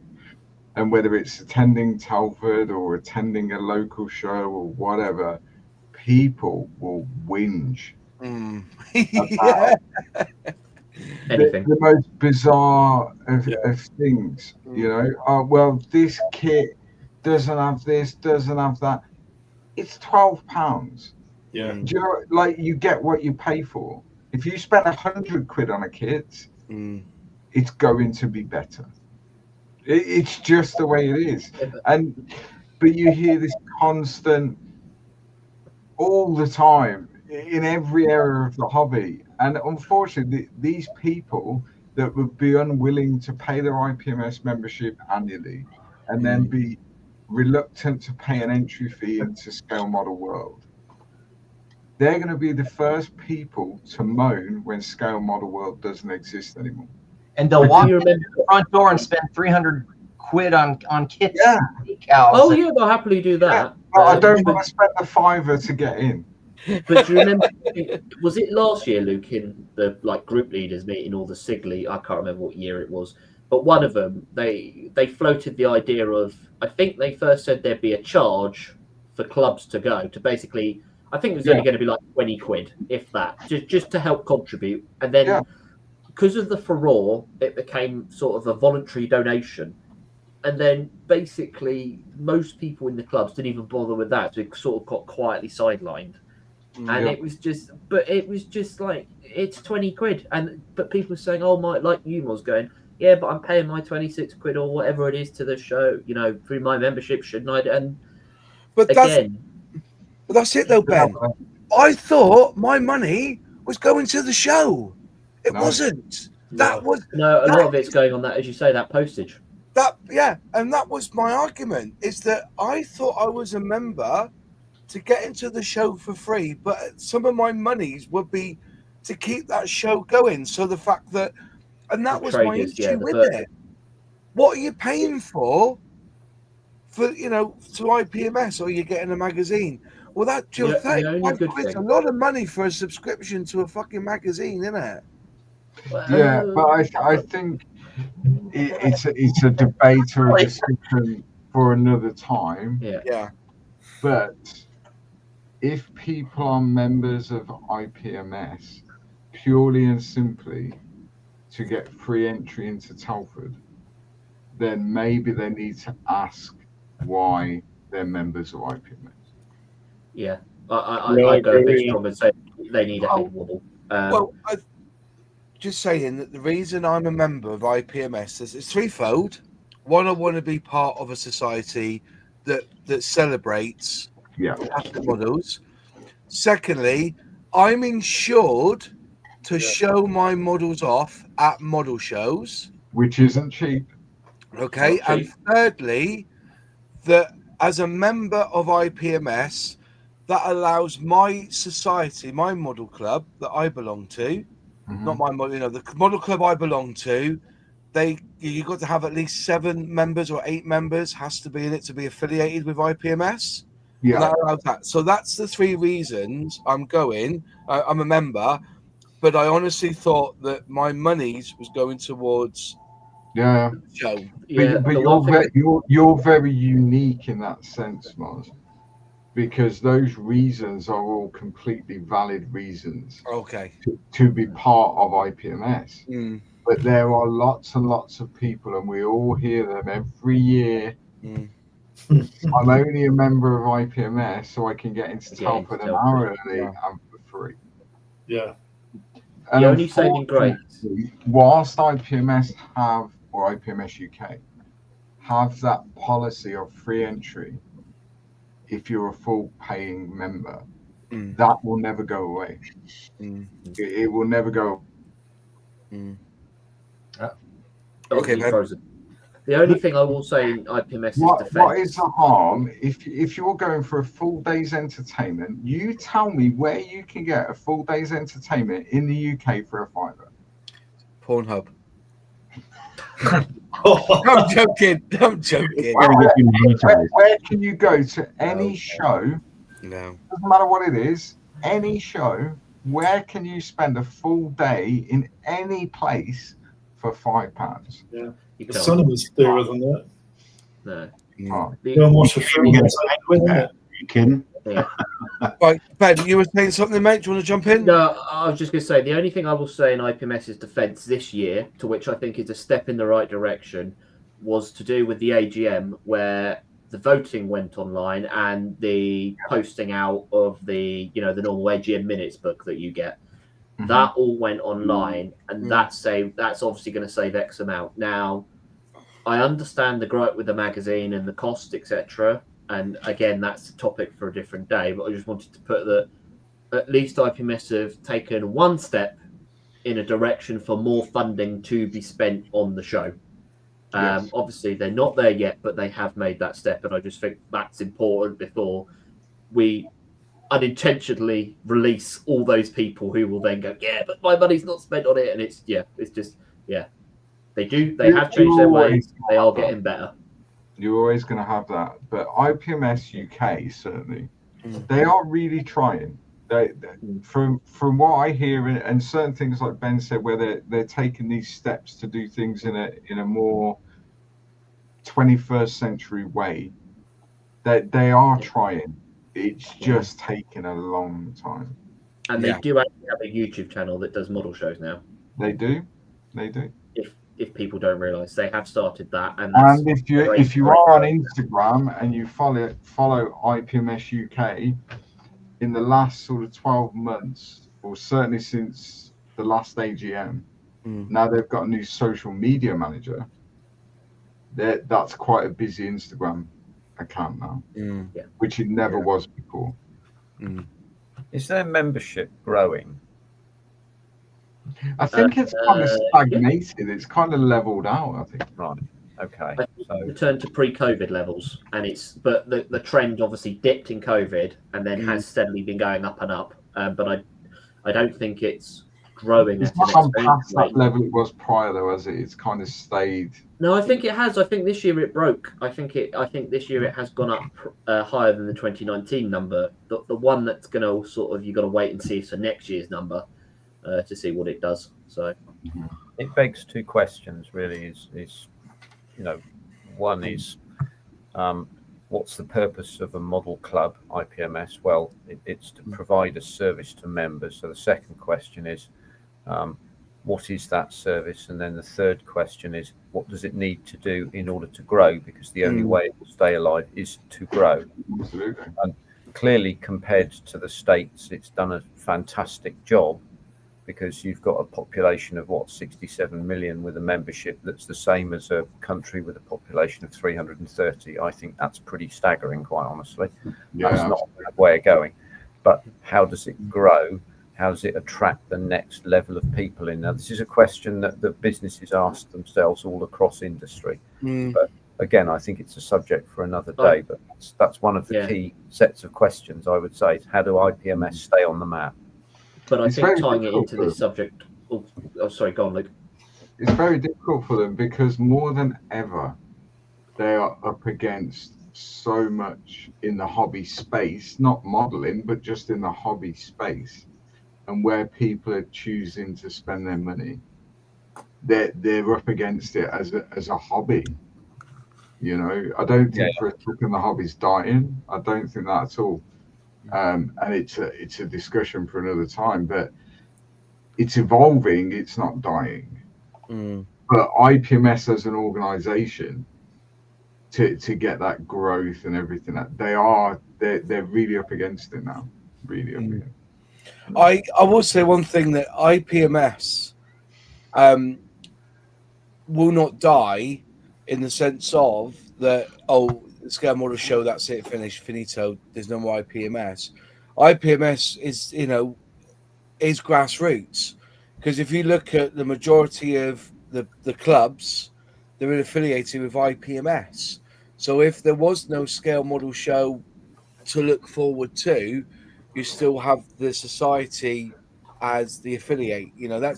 That's the glue that keeps us all together, if I may say.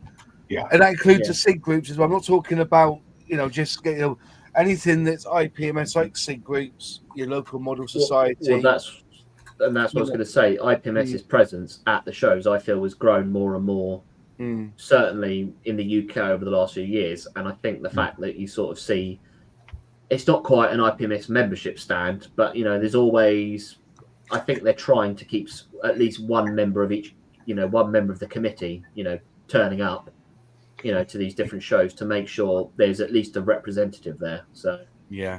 Well, the Pleasant Modeling, we're going to have to get you on Airfix and Chill, because you've been brilliant tonight. You've been very good, tongue in cheek. I like that. The IPMS members into Telford for free, but charge them $5 each to leave. Got it. Right. Want to move on now to just quickly go to the question, because it's supposed to be AMA tonight. But I just want to show this because Jared's here tonight, because he's in charge, or running, I should say, the North Somerset Modelling Society show, Sunday the 8th of July. I will be there with Iska Scale Model Club, 10 a.m. to 5 at the Helicopter Museum in Weston-super-Mare, and I think it's the entry is you pay to the museum, and you get to come to the model show, but also go around and see all the helicopters they've got on display there, and including parts that were left off the Rotodyne. They've still got a few bits on display from the Rotodyne before they scrapped it. So there you are, Jared. There's your call out for me. And if there's any other model shows that people know of, send me the posters and we'll plug them on here. Okay? I've got a quick question on that. Yeah? The 8th of July is a Tuesday. No, is it? Well, I think it is, according to my calendar. Is it the 8th of June, possibly? It's a Sunday. No. It's I thought it was 8. Oh, I've got the wrong poster then, have I? It's got ignore me. Tuesday. I thought it was the poster. Moz No, has no, it's not. been, I was just looking at going, and then I'm thinking, hang on, that's on a Tuesday. That's a Hang Tuesday. on, hang on, when's the poster gone then? Hang on. 8th of June is a Sunday. 8th of July is a Tuesday. No, I gave that wrong. No, Sunday the 22nd of June, sorry. No. Why have they done that then? Hang on. Let me share this one then. Hang on. This is what I'm seeing. Hang on, let's have a look here. Right, hang on. Add to stage. That's what I'm seeing. Sunday the 22nd of June, 2025. Yep. And then the poster saying Sunday the 8th of July. Definitely not the 8th of July. That's a Tuesday. No, that's wrong. I got the date. Oh, honestly. So Sunday the 22nd of June, 2025. Yeah. North Somerset Model Show. And then I've got Sunday the 8th of July on the poster. So I do apologise. Good spot that though, Ben. Honestly. No, that's what I was just looking at it going, that's a Tuesday. That's a Tuesday. weird day to have a show. Right. Anyways, right, we've got some questions here. Graham Balls asked, does anyone use zenithal highlighting on 1/35th figures? All of them. What is zenithal? So zenithal generally is where you would prime a figure in black or a very dark color, prime the entire figure, and then from the top of the figure or at a 45-degree angle with your airbrush, where the light would naturally hit that person, yeah, you highlight it. Some people use white. I don't use white. I use either buff or wooden deck tan from Tamiya. Spray it, and then when you go to paint the figure, you will have natural highlight and shadow in that color. Providing where people go wrong is your paint has to be thin enough. So your color has to be thin enough. Otherwise, you will completely lose the zenithal. Do you build it up in layers with the?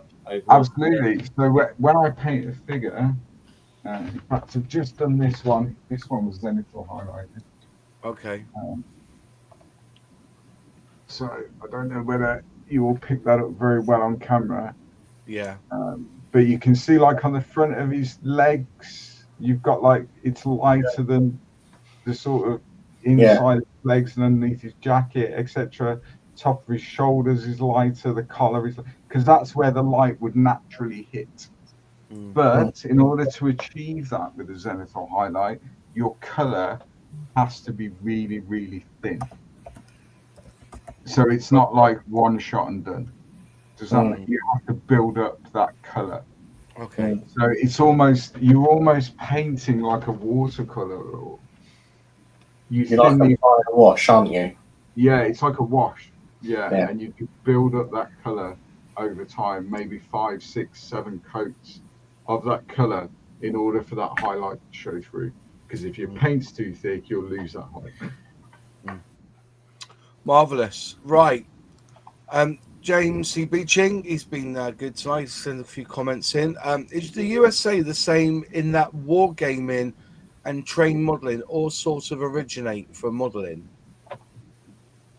Well, That's what I was saying earlier. I don't believe it is. I think they're their own separate entities and things. They share commonalities and what they do, but I don't think it all started at scale modeling and branched out. And I would argue that point even in the UK, because you look at the most successful wargaming franchise in the world, that didn't start from scale modeling. No. That started from role playing with pen and paper. That's how that started. All books. All books. Yeah. Even the train modelling set that, I mean, model railways were going in the 1900s. Yeah. Modelling didn't exist then. Yeah.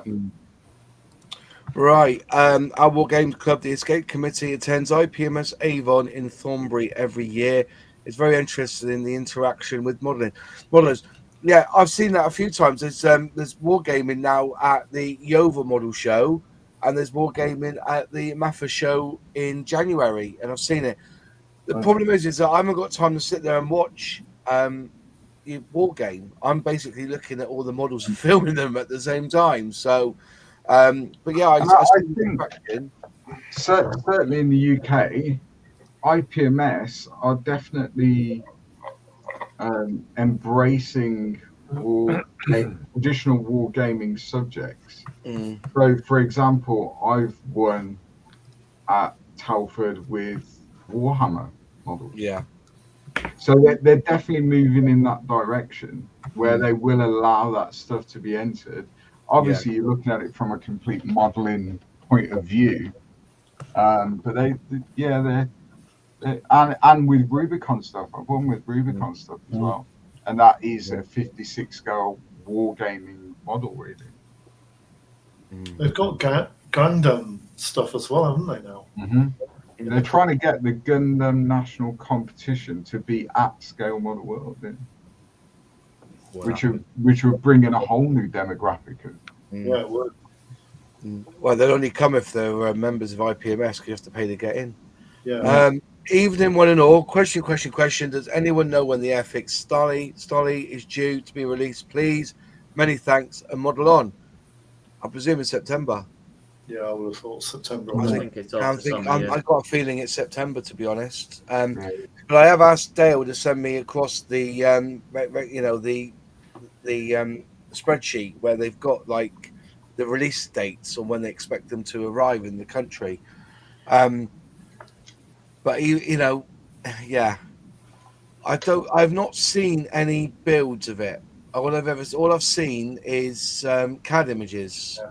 I don't think I've seen Airfix release a built version yet or nothing, have they? They've had a build version on their stand, Moz. Yeah. But that's been through. However, whether that's been 3D printed. Yeah. I don't. Unless that's first print. I don't know. It's normally it wasn't if it's painted up or nothing. It was just it wasn't painted up though. It was just that was injection. If that was the one that we saw at Bovey, and I would probably guess if it was in that stage, then barring delays, even probably late July, maybe August. Yeah, maybe August. Yeah, it's about probably 8 months, if no 6-7 months from that point, in theory, to on the shelf. Because it's due in July. June, July, is it? Yeah. Okay. Who said that? ACF Nugget. Yeah, Jad Lamb said that. Yeah. Cheers, Moz. Somehow you found last year's flyer. Well, that's the website, mate. So yeah. Question: what do you guys think of Gundam models? I just did a Gundam build video and found it to be well produced, highly enjoyable build. I think that's what Bandai have gone over to, isn't it? They do a lot of this now, don't they? So if you're going to buy Bandai, basically you've got you've got an incredibly good model. I personally don't, because it's not real. I like to build real things. If you know what I mean. You've just done the Joe 90 car. That's real. That's real. It's on the telly. Touche. Oh, that was set up. Wasn't it? You're right into that one, boss. You know what I mean, though? It's not. It's a car, isn't it? It's a car. But is it? Is it? Yeah, it's a flying car. Yeah, Nigel, Moz, put their special glasses on. Oh yeah, the undercover glasses. Yeah, so when It's I go Joe 90 glasses. so you can't recognise me. I'm going to put these on. Yeah, train killer. Yeah. What was it there? Okay. Anything in the pipeline from AHQ for this year? Andy's Hobbies headquarters. No idea. He's always got something going on, isn't it? He's with is it Meng Models or Tacom? Tacom. I can't say that I did hear from one of our distributors that the half track, which is Andy's hub headquarters, the American half track, has been suspended because of the tariff situation. A lot of that's changed now because tariffs have gone temporarily. The Andy's hobby headquarters 1/16th American half track has been suspended. See, 25% is still a fucking lot, though, isn't it? Yeah. Do you know what? People keep saying, "Oh, it's 150, it's 25." 25. So every £100 you spend, it's 25 quid on top. That's the reality of it, ladies and gentlemen. It is, And then tax as well. Yeah. That's the tariff. For them to get the model to us is the tariff. but then we've still got to put our VAT and everything on top of that import. Yeah, it's not. Yeah, it's 25% is still a lot of money. If it goes, I think if it goes back to where it was and it's this 125% tariff, then I think people like John Alec will be asking me to send him a kit. Yeah. Yeah. And what I'll do is I'll from the box, I'll break a couple of parts off the sprue, and it'll be second hand. You know. Yeah. Yeah. Because that will be the way it's going to go, because the cost of it, I mean, like you say, 25% is still high. Obviously, where it's at is currently ridiculous. I mean, I don't want to sound harsh, but at this rate, you'll all be building old monogram kits. it was 125%. You know why we have these stashes that we have. Yeah, Absolutely. I got 3 lifetimes worth of stuff that's going. The other thing that I think will happen, if it all I does can't go wait for you to die, Jim, because I'm flying to Arizona to get that. Hey, there's kids there that are 30 years old that haven't been touched since he started building them, mate. You'll be laughing. I got to say, Andy, even shipping in the United States, it's so expensive. shipping from Andy's hobby headquarters, it's exceptionally expensive internally. But I think That doesn't touch the tariffs. I get it. I think what's going to happen, please correct if I'm wrong, anybody that knows, I believe I can go and buy a Hobby Boss kit, take it out of its box, put it in my own box with a different set of decals, and it becomes made in the UK. Technically, yes, because you can do the same. I can't remember what Italian brand got caught for doing it. They basically got all the bag, pretty much 95% of it done in China. Then they simply did a final sewing bit, put the badge on, and then that was enough to be classed as made in Italy, and then charge €3,000 for like a $200 handbag. Yeah. Bosch have been doing it for years, Ben. Bosch have been doing it for years. All the electronics is Chinese, but because they assemble it in Germany, it now becomes a German product. Like that assembly could just mean stamping the product code on the side and there's logo on the side of it. Yeah, my Mustang went from America to Holland to be driven over a large sort of platform where some people sprayed underseal underneath, and therefore it was classed as finished in the EU. So that was how we got over the American import duties. Yeah. That still happens now, though, mate. It's still happening now. So wait, you've got a Dutch Mustang? Yeah. Well, that's a bit weird. Yeah. Well, that's just it. That's how it works. You know, the Super 73 and the boosted board in America went under. I think it was. Or was it just the boosted board? Because the tariff to China on the motors, the first time Trump was in power, took all the profit away. Then they realized if they built the boosted board in Germany, so shipped the motors across to Germany and built the bikes in Germany, then shipped them, the tariff was cheaper. So, but ultimately, what's the end game of this? He just wants America to be a manufacturing country. So he would want, so the idea is that, the latest one is Apple's got to now spend 30% on their tariff. But if they built the iPhone in America, which is where that's what it's all about, isn't it? Yeah. But the problem comes is where what Trump wants you to do, which is kind of understandable, he wants you to buy an American-made television, not a Chinese-made television. I'm sorry, I want to buy Tacom and border model kits. I don't want AMT. Right. You know what I mean? That's what I get you. For us. I mean, from somebody that studied politics and IR, this is nearly like watching a very weird version of some sort of communism. You must buy this particular system because it is American. It's very nearly anti-American. It's protectionism, to which America is not known for. Everyone would have thought that would be quite Soviet. On Japanese cars for years. And look what happened to the British car industry. It did a lot of good, didn't it? I wonder do you know what we always talk about? With Airfix, because they get all their kits made in India. I wonder how this is affecting Hornby as their trains are made in China. It won't affect I don't because it's coming from China to here. Yeah, it's only if it goes through the States. They want to sell that stuff to America. Yeah, On the customs, it's that's what I mean. That's what I'm talking about. Hornby, they must be. I think with all the tariffs and everything that are going on, if Airfix kits shouldn't be that much more expensive going to America. Well, if those trains are made in China, that's where the heavy. I've got a way round it. Ship them all to Margate, put them on a ramp, spray some under sealant, say they're made in Britain. Yeah, exactly. No, all you got to do is send them bring them into the UK in their sort of ice cube packaging, and box them up. Just do what Ravel do. I've got an even better idea. Why don't they ship them to Mexico, and then they'll just take them across themselves? Because would that not work? The problem comes on a serious note is where the product originates from.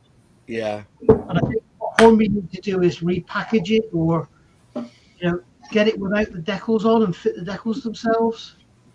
And then it becomes finished in the UK.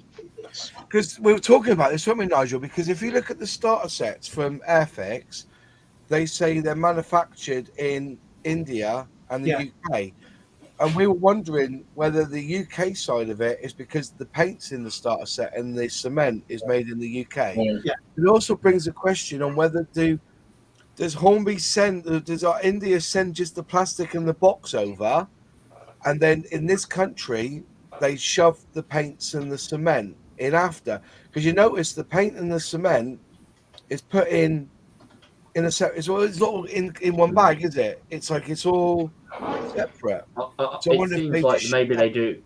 I think they seem to do the sprues and the main body packaging, obviously in India. Yeah. And then they simply, as you say, put the paint, glue, and maybe the instructions and decals.